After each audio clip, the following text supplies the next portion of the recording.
स्कूलों की खाते मान्यता और मंडल मान्यता की आड़ में शिक्षा विभाग का वसूली अभियान जोरों पर। बिना दक्षिणा टेबल से फाइल जरा भी नहीं सरकती आगे। शिक्षा विभाग के भ्रष्ट नीति की वजह से बिना जांच पड़ताल स्कूलों को दिया जा रहा खाते मान्यता का सर्टिफिकेट। चंद्रपुर जिला परिषद के शिक्षा विभाग पर शिक्षक ने खुद लगाए गंभीर आरोप। अब जांच की मांग पकड़ रही जोर। खाते मान्यता और शिक्षा विभाग की पूरी पोल खोल देखिए हमारी पूरी खबर।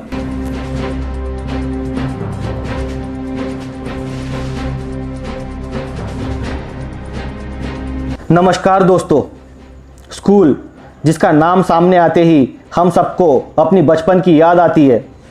जिस उम्र में हमने और आपने स्कूल की वो दीवारें देखी है जहाँ एक ब्लैक बोर्ड होता था, हमें शिक्षक उसी ब्लैक बोर्ड पर किताबों के पाठ पढ़ाते थे, जिसका अध्ययन कर आज हम इस मुकाम तक पहुँच चुके हैं जहाँ हम सही को सही और गलत को गलत कहने का साहस रखते हैं। किंतु आपको ये पता है स्कूल को मान्यता के लिए उन शिक्षा संस्थानों को किन किन कठिनाइयों से होकर गुजरना पड़ता है। उन्हीं कठिनाइयों से बचने के लिए शिक्षा विभाग के अधिकारियों के खिसे तक यहाँ गर्म करने का रिवाज अस्तित्व में आया है, जो अभी भी जो के त्यों बदस्तूर जारी है।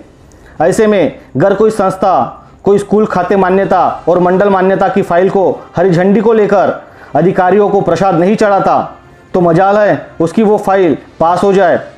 खाते मान्यता और मंडल मान्यता वाली संस्था की वो फाइल उसी टेबल पर दम तोड़ देती है जहां से रद्दी भर भी वो फाइल आगे नहीं सरकती।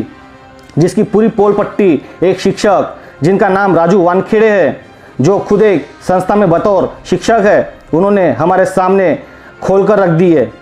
सुनिए शिक्षक की जुबानी शिक्षा विभाग के भ्रष्ट कारनामों की पूरी कहानी। मेरे स्कूल की खाते मान्यता के लिए माध्यमिक शिक्षण विभाग जिला परिषद चंद्रपुर को प्रस्ताव सादर किया गया था। उसमें जो शिक्षण विभाग का प्रमुख है विस्तार अधिकारी चालपुरे, सावंती चालपुरे, इनको 500 रुपये दिए गए थे फाइल सामने सरकाने हेतु। उसके बाद में उन्होंने फाइल सामने सरकाने के बाद जो नरड़ साहब रिटायर्ड हो गए थे, उनके जगह पे अपने लोखंडे साहब के तरफ चार्ज आया था। लेकिन थोड़ा बहुत काम पूनम मस्के मैडम देख रही थी। पूनम मस्के मैडम बोले तुम्हारी हम बोले जांच करवा के देते बोले स्कूल की, तो हमको भी पैसे दो बोले 5000 रुपये। तो मैडम को मैंने 21/12/2021 को 1000 रुपये दिए थे, 4000 रुपये बैलेंस थे। फिर अपने जो साहब थे लोखंडे साहब, उनको मालूम हो गया कि मैडम पैसे ले रही, तो उन्होंने सब फाइलें वापस कर दी। सब फाइलें वापस करने के बाद फरवरी महीने में जो पूनम मस्के मैडम रिटायर्ड हो गई। पूनम मस्के मैडम रिटायर्ड होने के बाद उनके जगह पे चौहान मैडम आई। फिर चौहान मैडम ने वो जो फाइल में त्रुटियां निकालना चालू कर दिया। फिर मैंने उनको फ़ोन किया कि मैडम हमारे स्कूल के फाइल में त्रुटियां क्यों निकाली गई।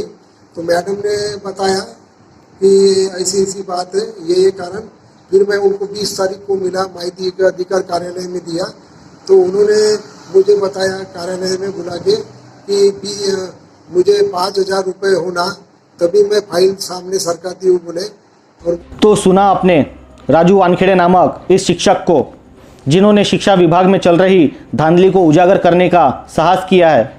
इनकी बातों में कितनी सच्चाई है ये तो वही जाने। अगर ऐसा सही में होता है तो शिक्षा के मंदिर को मान्यता देने में जिनकी अहम भूमिका है, उसी शिक्षा विभाग पर अब सवाल निर्माण हो रहा है।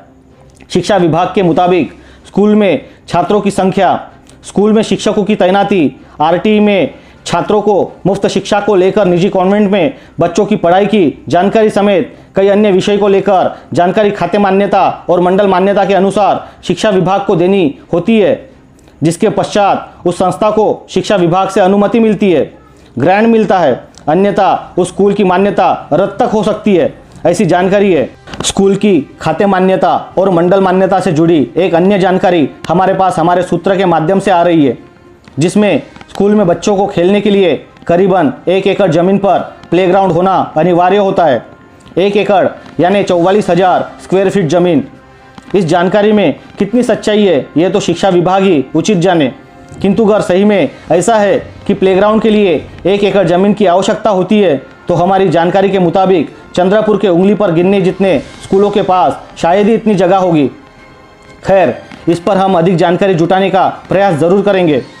फिलहाल खाते मान्यता और मंडल मान्यता को लेकर राजू वानखेड़े नामक शिक्षक के आरोपों को जल्द संज्ञान में लेकर उचित कार्रवाई होने की आवश्यकता है।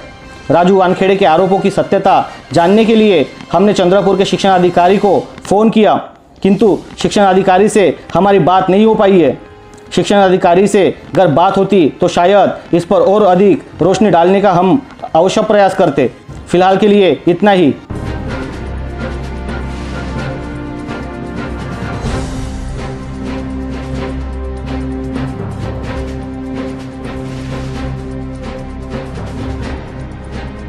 Team VL24 news.